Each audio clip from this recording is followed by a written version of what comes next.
napakalakas na amoy ng Azucena. Yung Azucena is white lily. Kumbaga, yung sinasabi daw ng babaeng ito is about the life suffering of Mother Teresing, na hindi siya natakot. Kumbaga, naging speechless lang siya kasi yung pinagdadaanan niya is very hard.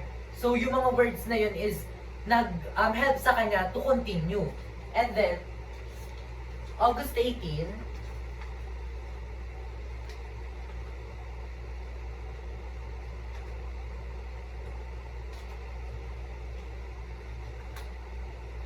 and then August 18, 5:30 in the afternoon, a lady appeared. Meron nagpakita inside her room noong mga 5:30 ng hapon na babae na sobrang puti with her white dress, long hair, and also yung face daw niya is hindi mo ma-explain kung gaano ka divine yung presence niya. And then sabi nung babae na nagpakita sa kanya is, do not fear, my child. Kumbaga, huwag siyang matakot because na hihinuha ni Mother Teresing na yung nagpapakitang babae sa kanya is our blessed. So, yung encounter niya to is kinuwento niya siya kay Mother Mary Cecilia, which is nung August 19. So, nung August 19 nga is dahil kinuwento ni Mother Teresing kay Mother Mary Cecilia, ay ngayon kinuwento ni Mother Mary Cecilia kay Bishop Alfredo Oviar yung nangyari na kalalanin kung ano yung pag-identity ng babaeng ito na nagpapakita kay Mother Teresing. Which is, pagkatapos ng conversation nilang dalawa ay pag-alis ni Mother Mary Cecilia ay meron siyang naapakan na 3 azucenas, which is yung white lilies, and then there's a letter na paniwalaan mo, or kumbaga maniwala ka sa kung ano man ang sinasabi or kung ano man ang hinihiling ng aking anak. Kumbaga sinabi niyang ganon, which leaves Mother Mary Cecilia intrigued kung ano nga ba talaga yung totoong nangyayari. Kasi nga, kaya nangyari to is hinihiling ni Mother Teresing na hugasan yung paa ni Mother Mary Cecilia at kanya itong ipapaligo. Dahil yun yung utos ni Blessed Mother, kung yung nagpapakita kay Mother Teresing. Kaya hinihingi niya kung ano kaya hinihingi ni Mother Teresing yung permission ni Mother Mary Cecilia, which is pagkatapos nangyari kay Mother Mary Cecilia na makaapak siya ng 3 azucena and a letter na paniwalaan or sundin kung anong hinihiling ng aking anak, is pumayag si Mother Mary Cecilia, and kumbaga nagbilog yung mga mata ni Mother Teresing dahil pumayan. So pagkatapos nga pumayag ni Mother Mary Cecilia noong 3:00 ng hapon is nangyari na yung inutos ng Blessed Mother na kung saan ay hugasan ang paa ni Mother Mary Cecilia, and then halikan ito, ang mga paa nito, and then inumin yung tubig na pinanghugas. And pagkainom ni Mother Teresing ng tubig is napasuka siya kasi yung mga mothers or mga nuns ng Carmelite dati is naglalakad sila barefoot or kumbaga nakapaalang. Ngayon, nung hinugasan ni Mother Teresing yung paa niya is puro putik na yung ininom niya, kaya siya napasuka. Yun, yung act na to or yung paghuhugas ng paa ni Mother Teresing kay Mother Mary Cecilia is act of salvation ng kanyang soul. Then,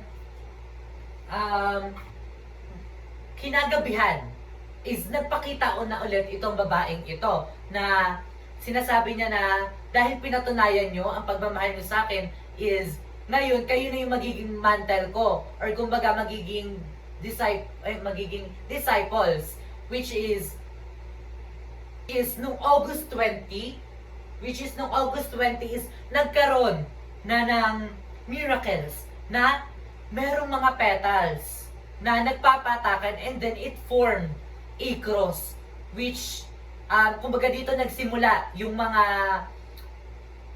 mga pagkakataon na meron ng mga petals na nagpapatakal. Yan. So, nung August 22, following this encounter with Satan, Mother Teresa become blind.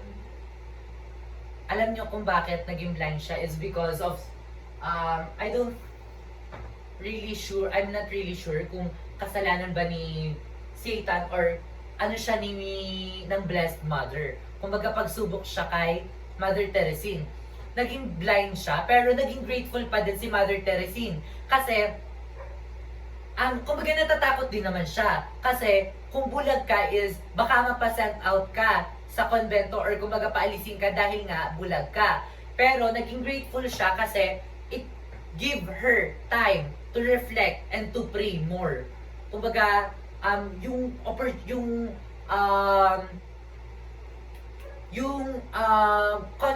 kumbaga yung problem na yon is nag-turn into opportunity para mas mapag-igting na yung pagmamahal sa Diyos. And then kahit nabulag si Mother Teresa is hindi pa rin natatapos yung pag-attack ni Satan sa kanya. It will occur 3 o'clock in the morning, magsa-start na yun, and then hanggang 5 a.m. Kumbaga, yung attack is, hindi siya bababa ng 5 beses. Kaya, it will leave Mother Teresa really tired and also hurt. And then, noong September 1 is, nag-leave yung Mother Blessed yung Blessed Mother ng letters, which is BVM. BVM na stands for Blessed Virgin Mary. Na kahit blind si Mother Teresa is nalaman niya at nahalikan pa rin niya yung paa ni Blessed Virgin Mary. And then, yung paa daw is very silky, very soft, and parang holy talaga yung feeling na hinalikan niya yung paa ni Mother ng Blessed Virgin. And then, nung September 4 is nagkaroon ulit sila ng encounter with Blessed Virgin Mary na kung saan sinabi ni Blessed Virgin Mary na dahil anak kita, you will suffer much for me, which is nangyayari na nga. And then September 7, bumalik yung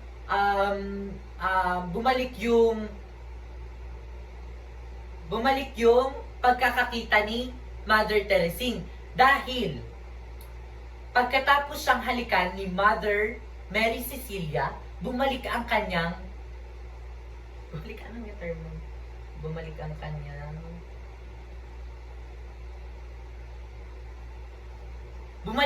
kakayahan na makakita.